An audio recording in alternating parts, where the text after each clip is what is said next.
I would like to call Dr. Amit Kumar Mishra, sir, to present his ideas and thoughts regarding his topic. मंच पर आसीन विद्वज्जन, सभा में उपस्थित छात्रों और मित्रों, सबसे पहले तो मैं अपने अग्रज डॉक्टर संजय कुमार सिंह, जिन्होंने इस फिलॉसफी ऑफ रीसेंट पास्ट का आयोजन किया, उसके लिए उन्हें बहुत बहुत धन्यवाद देता हूँ।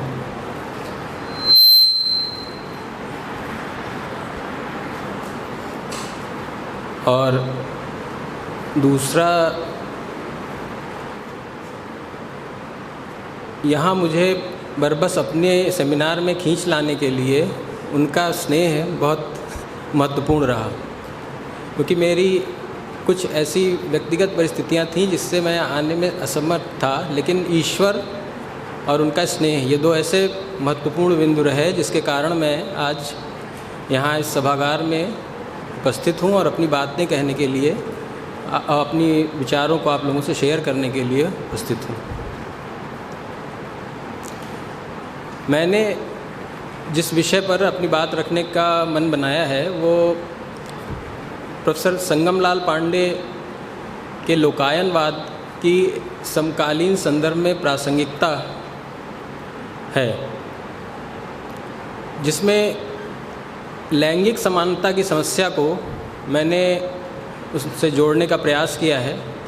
ये तो स्पष्ट रूप से कहीं पर भी प्रोफेसर संगमलाल पांडे ने लैंगिक समानता इत्यादि विषयों पर कभी चर्चा नहीं की, और व्यवहारिक रूप से जो उनकी कक्षाओं में अध्ययन किए हुए लोग हैं या उनके शिष्य रहे हैं, वो इससे सरोकार नहीं रखते कि वो इस संदर्भ में किसी प्रकार की कोई बात रख भी सकते होंगे। क्योंकि बात व्यवहार में कभी कभी उन्होंने इस संदर्भ में विपरीत भाव ही प्रदर्शित किए हैं, किंतु वैचारिक स्तर पर जब हम इनकी लोकायनवादी मान्यताओं को देखते हैं तो हमें वैसा रूप नहीं दिखाई देता। लेकिन इन सारी बातों को समझने के लिए हमें प्रोफेसर संगमलाल पांडे से थोड़ा रूबरू होना पड़ेगा, उनका परिचय प्राप्त करना होगा।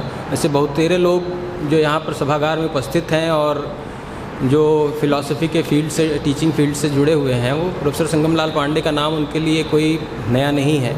उनकी अध्यवसाय की क्षमता हम सबके लिए एक आदर्श रही है। उनकी रचना का जो क्षेत्र है वो बड़ा ही व्यापक रहा है। लेकिन जो छात्र वर्ग यहाँ बैठे हुए हैं, उन्हें उनकी जानकारी के लिए बता दूं कि प्रोफेसर संगमलाल पांडे इलाहाबाद यूनिवर्सिटी के डिपार्टमेंट ऑफ फिलॉसफी के प्राध्यापक थे और 1953 से 1995 तक वहाँ पर उन्होंने प्रोफेसर के पद को और अध्यक्ष के पद को सुशोभित किया। इस दौरान उन्होंने छात्रों के लिए और रिसर्च स्कॉलर्स के लिए विभिन्न प्रकार के विषयों पर भिन्न भिन्न प्रकार की पुस्तकें लिखी। छात्रों के लिए छात्रोपयोगी पुस्तकों की चर्चा करें तो भारतीय दर्शन, नीतिशास्त्र, लॉजिक, एथिक्स, लॉजिक, एपिस्टेमोलॉजी, इन सब पर उनकी अच्छी पुस्तकें अब भी उपलब्ध हैं, आप इन्हें देख सकते हैं। जहाँ तक रेफरेंस बुक्स का प्रश्न है, उसमें आप वेदर इंडियन फिलॉसफी, डेप्थ एपिस्टेमोलॉजी और प्री शंकर अद्वैत फिलॉसफी को विशेष रूप से समझ सकते हैं। इन सारी पुस्तकों को अगर आप देखें तो उनको देखने पर हमें यह ज्ञात होता है कि जो उनकी रचना शक्ति की पृष्ठभूमि का निर्माण हुआ था, उसमें भारतीय संस्कृति के प्रति अकूट आस्था थी और अद्वैत दर्शन के प्रति उनकी कटिबद्धता। ये दोनों चीज़ें बहुत पुरजोर तरीके से दिखाई देती हैं। इसी आधार पर उनकी दार्शनिक पृष्ठभूमि का निर्माण हुआ, जिसमें भारतीय मूल मीमांसा, नीतिशास्त्र की समझ, स्पेशली अर्वाचीन नीतिशास्त्र या मेटा एथिक्स का उनका नॉलेज, तर्क और उनका उत्कृष्ट तार्किक कौशल और तुलनात्मक दर्शन के प्रति उनकी जो गहरी रुचि है, उसने उनकी दार्शनिक पृष्ठभूमि का निर्माण किया। और इस पृष्ठभूमि के निर्माण के आधार पर इन्होंने जिन मौलिक सिद्धांतों की स्थापना की, वो मौलिक सिद्धांत एक तो गहन ज्ञान मीमांसा और लोकायनवाद महत्वपूर्ण रहे। लोकायनवाद उनका अद्वैतवादी समाज दर्शन है, जिनमें वो अद्वैतवादी स्थापनाओं के माध्यम से एक समाज दर्शन की, एक सोशल फिलॉसफी की स्थापना करते हैं। अगर एक शब्द में कहें और समाज के संदर्भ में चर्चा करें तो एक स्टेटमेंट से ये कहा जा सकता है कि यदि समाज के परिचालन का जो स्तर है वो लोकात्मा के अनुरूप है तो समाज सही दिशा में जा रहा है। यदि लोकात्मा के अनुरूप समाज की गतियां नहीं हैं, उसका पथ संचलन नहीं है, उसकी क्रियाविधि संचालित नहीं हो रही है, तो निश्चित रूप से वह समाज की जो गति है वह डाइवर्ट हो रही है, वह विचलित हो रही है। उसके प्रति हमें सचेत होने की आवश्यकता है। लेकिन इसमें महत्वपूर्ण ये है कि किस लोकात्मा की बात कर रहे हैं, जिसकी अनुरूपता के आधार पर समाज का संचालन होगा और हम मूल्यांकन कैसे करेंगे। उस लोकात्मा को समझने के लिए हमें प्रोफेसर संगमलाल पांडे की लोक की अवधारणा को समझना पड़ेगा। लेकिन इस लोक की अवधारणा को करने से पहले हमें लोकायनवाद, जिस शब्द का उन्होंने प्रयोग किया, मौलिक प्रयोग किया, उसका क्या अर्थ है इसे समझना पड़ेगा। लोकायनवाद में दो शब्द हैं, लोक और अयन। लोक और अयन, इसका अर्थ यह है कि लोक की जो प्राकृतिक स्थिति है, लोक की प्राकृतिक स्थिति से बौद्धिक स्थिति और तत्पश्चात अंतिम रूप से भली प्रकार की स्थिति, उसको कहते हैं वेल सेटल्ड स्टेज तक जो जानने की प्रक्रिया है वही लोकायन है। लोक का गमन प्राकृतिक से बौद्धिक और बौद्धिक से वेल सेटल्ड स्टेज तक जाने की जो प्रक्रिया है वह लोकायन है। अब यह गति जो है वह प्रोफेसर पांडे ने स्पष्ट रूप से कहा है कि यह गति फॉरवर्ड भी हो सकती है, अग्रगामी, बैकवर्ड भी हो सकती है और मल्टीस्फेरिकल भी हो सकती है। उन्होंने इस संदर्भ में किसी भी प्रकार की कोई रिजिडिटी की बात नहीं की और यहाँ पर उन्होंने इस तरह की गतियों के बारे में कहकर अपनी समाज दर्शन के सिद्धांतों की स्थापना में नम्यता का परिचय दिया। वो किसी भी रूप में, वो उन्होंने एक जगह स्पष्ट रूप से कहा भी है कि यदि अगर मेरे सिद्धांत में किसी प्रकार की विसंगतियों के निदर्शन हो और उनमें सुधार की कोई गुंजाइश हो तो मुझे उसे स्वीकार करने में किसी प्रकार की कोई दिक्कत नहीं होगी। तो गति ऐसी है जो मल्टीस्फेरिकल है, अग्रगामी है या पश्चिगामी है। अब इस गति के आधार पर वो बताते हैं कि इस गति के ही माध्यम से लोक जो है अपने आंतरिक सत्य को बाह्य रूपों में अभिव्यक्त करता है। लोक अपने वैचारिक और व्यवहारिक स्तर पर आंतरिक सत्य को वास्तविक रूपों में अभिव्यक्त करता है। ये वास्तविक रूप क्या है? वास्तविक रूप समाज है। यहाँ महत्वपूर्ण बात यह है कि प्रोफेसर पांडे लोक और समाज में भेद करते हैं। लोक और समाज में भेद करते हैं। लोक प्राकृतिक पक्ष है, नेचुरली गिवन है, लेकिन जो समाज है वो मानव निर्मित है। तो लोक के अंतर्गत ही समाज निर्मित और नष्ट होते हैं, किंतु लोक का जो आंतरिक सत्य है वह सदा एक सा बना रहता है। अद्वैतवाद के आधार पर वो इस बात को स्थापित करते हैं, जहाँ जैसे कि हम सभी जानते हैं कि अद्वैतवाद में ये कहा गया है कि सब कुछ ब्रह्म है, ब्रह्म के ही द्वारा जगत की अभिव्यक्ति होती है। यहाँ प्रश्न उपस्थित हो सकता है कि यदि जगत मिथ्या है तो ऐसी स्थिति में लोकायनवादी मान्यताएं कैसे स्थापित हो सकती हैं। उन्होंने ये कहा कि जगत को मिथ्या मानने से लोकायनवाद में किसी प्रकार की कोई हानि नहीं होती। क्यों? क्योंकि अद्वैतवाद के अंतर्गत कुल 6 प्रकार की स्थितियों को अनादि माना गया है। एक शुद्ध चित्त है, फिर अविद्या है, फिर जीव है, शुद्ध चित्त और अविद्या का संबंध है, फिर जीव है, ईश्वर है और जीव और ईश्वर का भेद है। ये 6 चीज़ें अद्वैत वेदांत में, ये 6 कंसेप्ट जो हैं वो अनादि माने गए हैं। इस रूप में हमें अगर स्वीकृति करें तो हमें जगत को मिथ्या मानने पर भी लोकायनवाद की स्थापना में कोई दिक्कत नहीं होगी। क्यों? क्योंकि जगत को मिथ्या कहने का तात्पर्य जगत का असत्य होना नहीं है, जगत का असत्य होना नहीं है, जगत सत्य असत्य से विलक्षण है। इसलिए लोकायनवाद को स्वीकार करने में किसी प्रकार की कोई हानि नहीं है। लोक जो है ब्रह्म से निःसृत हो सकता है और उस लोक से समाज की विभिन्न प्रकार की रचनाएं आविर्भूत हो सकती हैं। समाज लोक के अंतर्गत निर्मित और नष्ट होते रहते हैं। यहाँ हम अगर तत्वमीमांसी स्थिति की चर्चा करें लोक की, तो लोक की तत्वमीमांसी स्थिति लगभग लोकायनवाद में अद्वैत वेदांत के ईश्वर के समकक्ष है। ईश्वर मात्र लोक से पूर्व रूप है, लेकिन समस्त ईश्वर की जो विशिष्टताएं हैं वो लोक में विद्यमान हैं। बस कालिक भेद के आधार पर ईश्वर से हम उसको अलग कर सकते हैं, लेकिन विशेषताओं सृजनशीलता और कालिक पूर्वता को अगर हम स्वीकार कर लें, उसको हटा दें, तो लोक और ईश्वर जो है वो लगभग समकक्ष दिखाई देते हैं। ये समकक्षता कैसे स्थापित होती है इसे भी हम देख सकते हैं। वो यह कि उन्होंने लोक शब्द के लिए विभिन्न प्रकार के शब्दों के संयोजन से कई प्रकार के शब्द निर्मित किए। जैसे उन्होंने कहा कि मृत्यु को जोड़ दें तो मृत्यु लोक हो जाएगा, मनुष्य लोक हो जाएगा, लेकिन उनका ये सारे तरह के लोक जो हैं वो महत्वपूर्ण नहीं है जितना महत्वपूर्ण कर्म लोक है। यह लोक कर्म से बंधा है और हमारे यदि कर्म सही नहीं है तो ऐसी स्थिति में कर्मों के निर्धारण के लिए कोई मूल्य नहीं है, तो हमारे कर्म जो है डाइवर्ट होने से कोई उन्हें रोक नहीं सकता। इसीलिए वह लोक को इस अर्थ में व्याख्यायित करते हैं कि लोक और कुछ नहीं अपितु मूल्यों का एक निकाय है, मूल्यों का एक निकाय है, जिसमें कुछ वो मूल्यों की परिगणना करते हैं जिनके माध्यम से लोकात्मा के निर्माण को स्वीकार करते हैं। और उन्होंने स्पष्ट रूप से कुछ मूल्यों को बताया है, जिसमें लोक संग्रह है, पुरुषार्थों की अवधारणा है।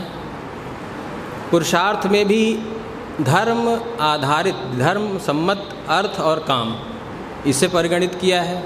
उसके अलावा दत्त या दान की है स्थिति है, इष्टा है, पूर्ति है, तप है, वैराग्य है और लोक संग्रह है। ये सारी वैल्यूज़ हैं जिसके आधार पर इस लोक की आत्मा का निर्माण होता है। इस लोक की आत्मा के निर्माण के पश्चात वो कहते हैं कि इस लोक की आत्मा से यदि समाज के में संचालित होने वाली प्रक्रियाएं मैच करती हैं, अगर इस मूल्य के अनुरूप हैं, हमारे व्यवहार इन मूल्यों के अनुरूप हैं, तो ऐसी स्थिति में हमारा समाज सही दिशा में है, हमारे कर्म जो हैं वह नियमित हैं, वह उचित रीति से संचालित हो रहे हैं। ऐसा कहकर उन्होंने हमारे समक्ष एक आदर्श और मानदंड की स्थापना लोकायनवाद के माध्यम से की। इस लोकात्मा को और अधिक विस्तार से समझने के लिए हमें जिन वैल्यूज़ को प्रोफेसर संगमलाल पांडे ने बताया था उसे समझना होगा, लेकिन उनको समझने से पहले उसे हम अपने इवैल्यूएशन पार्ट में रखेंगे। इतना बताने के बाद मैं लोकात्मा से आपको जेंडर इक्वलिटी की ओर ले चलता हूँ। जेंडर इक्वलिटी के विमर्श पे या जेंडर इनइक्वलिटी की बात करता हूँ, और विषय में प्रवेश कराने के लिए जो लगभग सभी लोग जानते हैं, पढ़े होंगे या नहीं पढ़े होंगे, उनके लिए यह बात कहना चाहता हूँ कि कोई भी अगर सभ्य समाज है तो वो अपने किसी भी वर्ग के नागरिकों के किसी भी वर्ग के हितों की अनदेखी नहीं कर सकता। ऐसी स्थिति में यदि नागरिकों का कोई वर्ग विकास की प्रक्रिया में पिछड़ रहा है तो वो उसके उत्थान के लिए उपाय करता है। जो लैंगिक समानता या विमर्श की जो बात है वह भी इसी से संबंधित है। जब समाज व्यक्तियों का समूह है और ऐसे व्यक्तियों का एक ऐसा समूह जिसके साझा लक्ष्य हैं और इन साझा लक्ष्यों को प्राप्त करने को लेकर एक प्रकार की क्या है, सहमति है और परस्पर अन्योन्याश्रय का संबंध है। इन तीन प्रकार के जो ये मानदंड हैं, इनकी अगर कहीं पर भी हानि होती है तो इस हानि के परिणाम स्वरूप समाज में विखंडन या विषमता की स्थितियाँ पैदा होती हैं। अगर मान लें, और ऐसा होता भी है कि समाज में इन व्यक्तियों के समूह में मेल और फीमेल दो वर्ग हैं और मेल फीमेल के अपने परस्पर साझा लक्ष्य हैं और साझा लक्ष्यों को लेकर परस्पर सहमति और अन्योन्याश्रितता का भाव हो तो समानता विखंडित नहीं होती। किंतु अगर इसमें से अगर नर अपने आप को ही साझा लक्ष्यों का निर्धारक समझने लगे और उन लक्ष्यों को प्राप्त करने के संदर्भ में उसकी ही जो सहमति है वह महत्वपूर्ण हो जाए, तो ऐसी स्थिति में क्या होता है, अन्योन्याश्रितता का भाव समाप्त होता है और इस अन्योन्याश्रितता के भाव के समाप्त होने से नारी की स्थिति गौण और अशक्त हो जाती है, वो मुख्य धारा से हट जाती है। इस गौण और अशक्त होती समाज में जो स्थिति है वो उसका कारण जो है पैट्रियार्कल सोच या पितृसत्तात्मक सोच को स्वीकार किया जाता है और इस पैट्रियार्कल जो या पितृसत्तात्मक सोच के कारण का निर्माण जो है उसकी भी एक प्रक्रिया है जिसमें हम स्त्रियों और पुरुषों के बीच जो सामान्य रूप से शारीरिक और जैविक जो विभिन्नताएं उनको हटाकर उनकी जो विशिष्टताओं को हेय माना जाता है, जिसमें यौन, स्तनपान, जननांग, इन सब चीज़ों को तुच्छ श्रेणी का स्वीकार करते हुए पुरुषों के जो गुण हैं उनको उच्च श्रेणी का स्वीकार किया जाता है। वहीं से पुरुष श्रेष्ठता के भाव का जन्म होता है और इस पुरुष श्रेष्ठता के भाव को समाज में आरोपित किया जाता है और इस आधार पर स्त्री को के द्वारा किए जाने वाले कार्य हीन, हेय या स्त्रियोचित गुण के रूप में स्वीकार किए जाते हैं और पुरुषों के द्वारा उन्हें उच्च स्वीकार किया, पुरुषों के कार्यों को उच्च स्वीकार किया जाता है। आर्थिक स्तर पर घरेलू कार्य स्त्रियों को प्रदान किए जाते हैं और बाजार के कार्य पुरुषों के लिए बन गए। राजनीति में शासन और सत्ता में भागीदारी से महिलाओं को वंचित किया गया। ये सारी स्थिति पितृसत्तात्मक सोच के परिणाम स्वरूप उत्पन्न होती है। इस पितृसत्तात्मक सोच से बाहर निकलने का क्या उपाय है? उपाय अगर हम देखें तो उसके लिए हमें समानता की अवधारणा को देखना पड़ेगा। समानता की अगर चर्चा करें तो असमानता और समानता ऐतिहासिक संदर्भों में बहुत लंबे समय से डिस्कशंस ये चला आ रहा है। अगर हम वेस्टर्न फ़िलॉसफी की बात करें तो वेस्टर्न फ़िलॉसफी में एरिस्टोटल, प्राचीन युग ग्रीक युग में एरिस्टोटल जो है वो दास प्रथा का समर्थक था।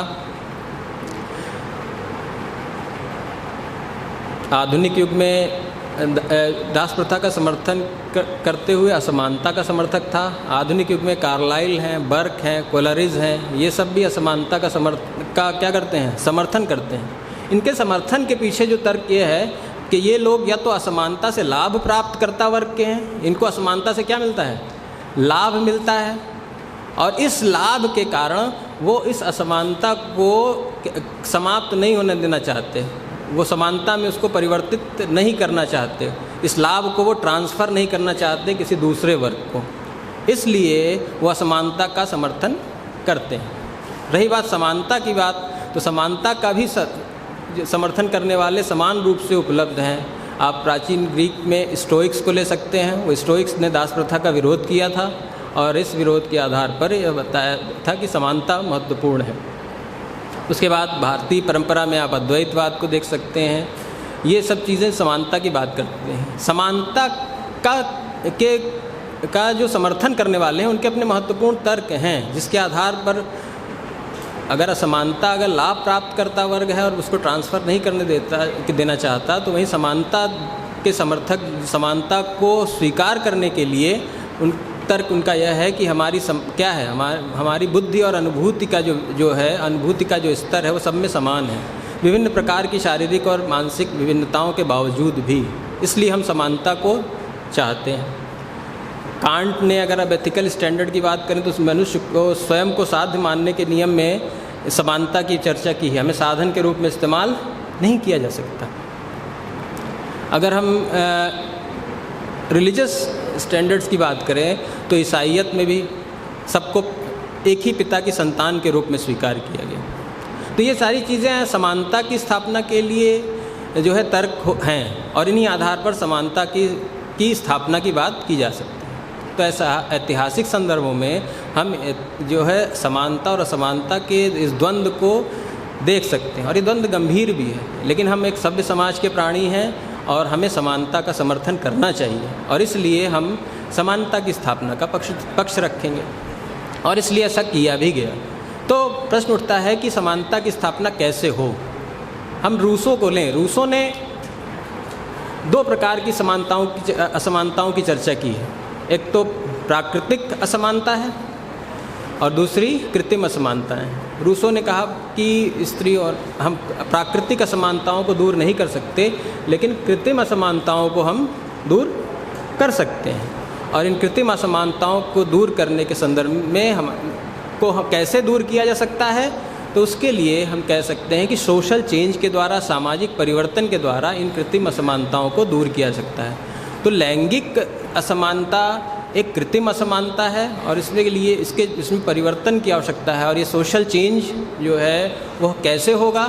इस सोशल चेंज का जो ताना बाना होगा वह ये होगा कि हम क्या करें, एक व्यक्ति को दूसरे के बराबर क्या देना चाहिए हमको? गौरव, पद, स्थिति और सम्मान का भाव प्रदान करना होगा। गौरव, पद, स्थिति, सम्मान और अवसर जो है वह प्रदान करना होगा, तब लैंगिक समानता की स्थापना होगी। हमारा समाज इस संदर्भ में जो है चिंतनशील भी है, और इस प्रकार की स्थितियों को प्रदान करने के लिए वो प्रयास भी कर रहा है। आप विभिन्न प्रकार की, चाहे वो जॉब अपॉर्चुनिटीज़ के लेवल पे हों, या ऑनगोइंग स्कूल चाइल्ड या गर्ल के लिए स्कॉलरशिप्स की बात करें, इन सब चीज़ों में हम जो है लैंगिक समानता के स्थापना के लिए किए जाने वाले प्रयासों को देख सकते हैं। लेकिन इन सब के बावजूद जो सोसाइटी में जितने भी प्रकार के कार्य हो रहे हैं, उनके बावजूद भी व्यवहार के स्तर पर लैंगिक समानता फलित होती नहीं दिखाई दे रही। हम एक्शंस तो परफॉर्म कर रहे हैं, हम विभिन्न प्रकार की नीतियां भी बना रहे हैं, उनका निर्माण भी कर रहे हैं, और रैशनल लेवल पर हम ऐसा काम कर भी रहे हैं, लेकिन व्यवहार में वो चीज़ें फलित नहीं हो रही हैं। अगर हम यही हमारी मूल समस्या है, और इसे हमें देखना होगा प्रोफेसर संगमलाल पांडे के लोकायनवाद के चश्मे में। जो पूर्व में मैंने लोकात्मा की बात की, और जिसमें हमने विभिन्न प्रकार के मूल्यों का परिगणन किया, उन मूल्यों के सापेक्ष लैंगिक समानता के संदर्भ में किए जाने वाले प्रयास क्या सही ढंग से प्रतिपादित हो रहे हैं, या मैच कर रहे हैं, सामंजस्य कर रहे हैं? एक एक वैल्यूज़ को देखते हैं। जिन वैल्यूज़ की मैंने बात की थी, दत्त या दान या चैरिटी की बात करते हैं। अब जितनी भी प्रकार की चैरिटीज़ हो रही हैं लिंग समानता की स्थापना के लिए, उस चैरिटी में आप बताइए, गीता में 3 प्रकार के दान की बात की गई है, सात्विक, राजसिक और तामसिक। हमारा दान तब सात्विक होगा जब वो फलाकांक्षा से रहित हो। अगर हम महिलाओं के संदर्भ में किए जाने वाले प्रयासों के संदर्भ में यदि हम क्या है, राजसिक और तामसिक दृष्टि से क्या हैं, प्रेरित हो रहे हैं, तो क्या हमारा दान है? नहीं है। आप देखते हैं कि जो कुछ भी कार्य किए जाते हैं किसी वर्ग विशेष को लाभान्वित करने के लिए, उसमें पीछे पॉलिटिकल माइलेज या सोशल माइलेज रहता है। जब ऐसी मन स्थिति रहेगी तो क्या आपका लक्ष्य प्राप्त होगा? इष्टा और पूर्ति का भाव। इष्टा का तात्पर्य है अप्राप्तस्य प्राप्ति संरक्षण, अप्राप्तस्य प्राप्ति, और पूर्ता का भाव है प्राप्तस्य संरक्षण। क्या आप महिलाओं के संदर्भ में अप्राप्त की प्राप्ति का भाव रखते हैं? अप्राप्त को प्राप्त कराने का भाव रखते हैं? या आपको जो भी प्राप्त हो चुका है वह महिलाओं के लिए संरक्षित करने का भाव आपके अंदर विद्यमान है?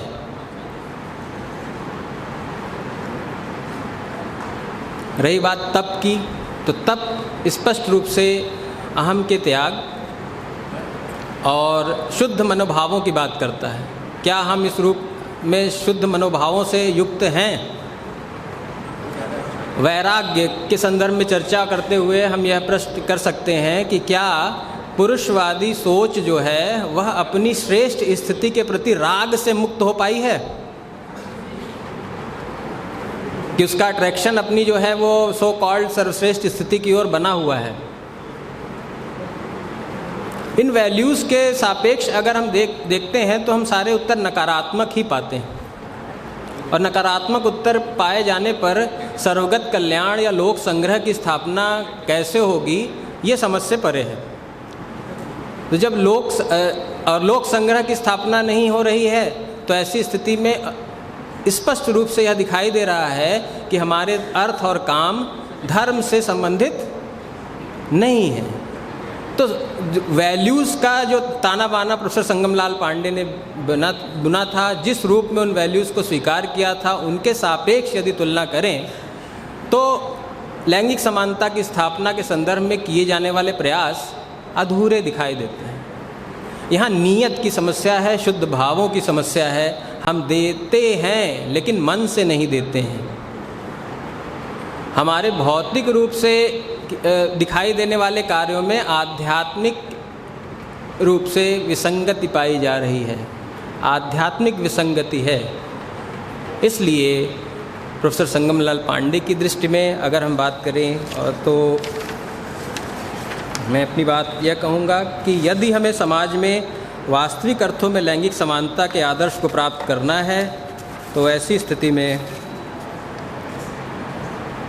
इस संदर्भ में किए जाने वाले प्रयासों के संदर्भ में परिशुद्ध भाव व अभिप्राय के साथ अनुलग्नता का प्रदर्शन करना होगा। यही लोकायनवादी दृष्टि है और जो प्रोफेसर पांडे की ओर से लैंगिक समानता की समस्या अथवा लैंगिक समानता के विमर्श का एक अध्यात्मवादी समाधान होगा। Thank you.